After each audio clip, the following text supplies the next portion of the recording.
I'm about to say something a little controversial, but if willpower actually worked, you wouldn't still be struggling.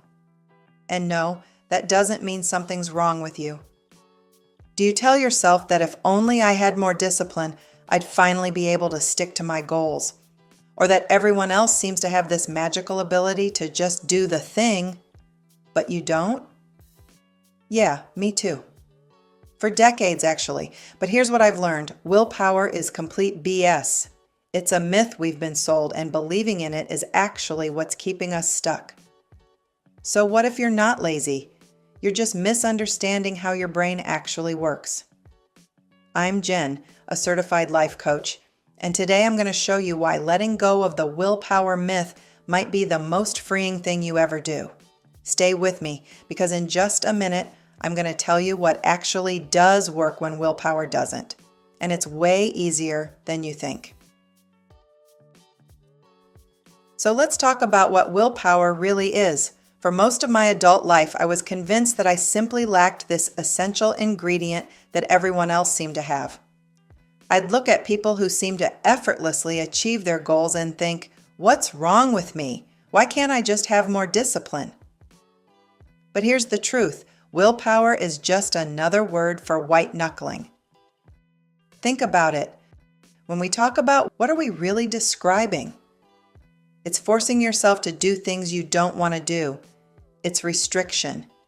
It's pushing through when every fiber of your being is screaming no. It's like holding a beach ball underwater, and we all know what happens eventually. That ball is popping back up, usually with a vengeance. Willpower looks like being constantly hungry, forcing yourself to do exercise you hate, saying no to everything you enjoy.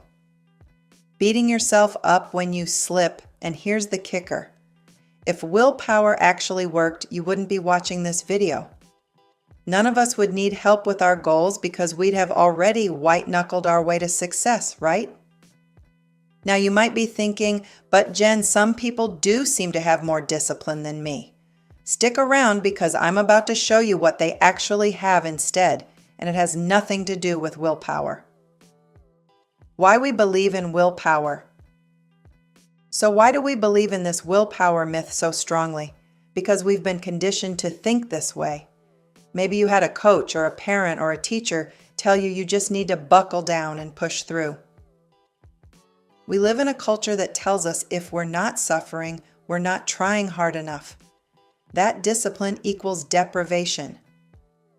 But here's what's really happening when we blame ourselves for lacking willpower.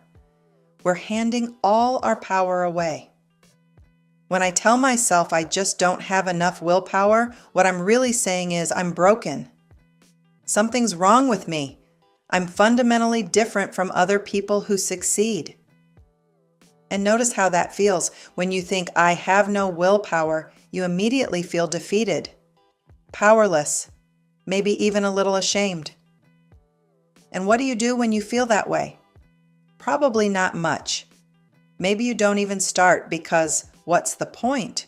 Or you overdo it on the things you're trying to moderate because you're trying to feel better for about 90 seconds. The belief that you lack willpower creates the exact behavior that confirms the belief. It's a self-fulfilling prophecy. Here's the good news though, and this is the part you really need to hear. You don't need willpower at all. What you need instead is actually way more sustainable and way more enjoyable. In a minute, I'll show you how this actually looks in real life. So if willpower doesn't work, what does? Let me tell you what this actually looked like in my own life. I remember sitting in my kitchen one night, staring at the pantry, telling myself I just needed more willpower. I'd been good all day, and by 8 p.m. I was exhausted and eating things I didn't even want. And instead of thinking, wow, I'm tired and hungry, I thought, here we go again. I have no discipline. But the truth? I wasn't weak. I was human. I was asking myself to run on empty and calling it a character flaw. That's why self-acceptance works where willpower fails. And before you roll your eyes, stay with me because this is where things actually change. I have to do this or I'm a failure. You shift to, what's the smallest version of this I'm actually willing to do today? Instead of, I should be better at this by now.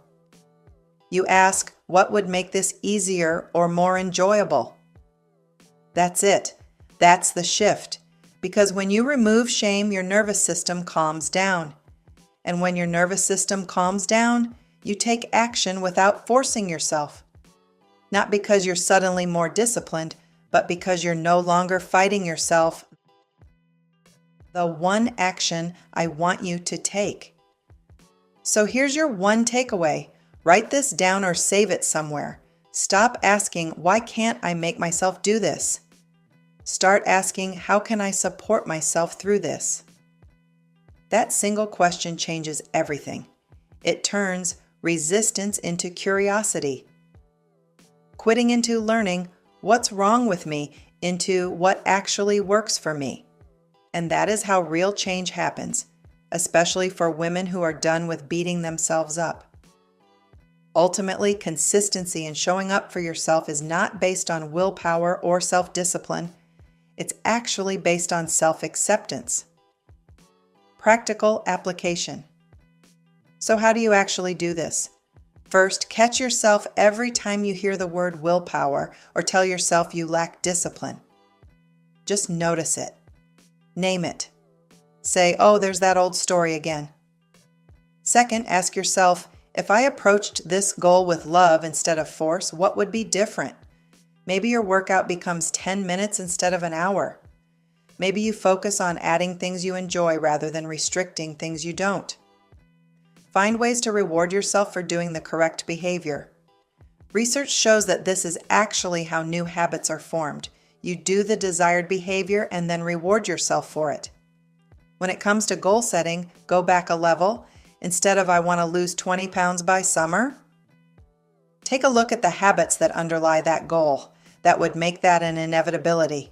Eating better, walking more often instead of taking an Uber, developing an exercise plan, and then focus on those. The weight loss then naturally occurs as a side effect. Third, practice talking to yourself like you'd talk to someone you love. Would you tell your best friend she's weak and lacks discipline? No? Then stop saying it to yourself. And finally, remember this, you're not broken. You never were. You're a normal human being with a normal human brain doing the best you can. And that's not just okay, it's actually perfect.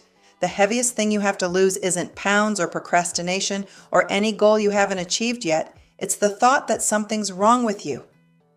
Willpower is a myth, but you're amazing exactly as you are. If this resonated with you, hit that subscribe button and let me know in the comments. What's one goal you're going to approach with self-acceptance instead of willpower this week? If you're ready to stop arguing with your brain and start working, head over to mindsetninja.podia.com and get your free guide, 6 Steps to Quieting Your Inner Judge. Thanks for being here, friend. I'll see you next time.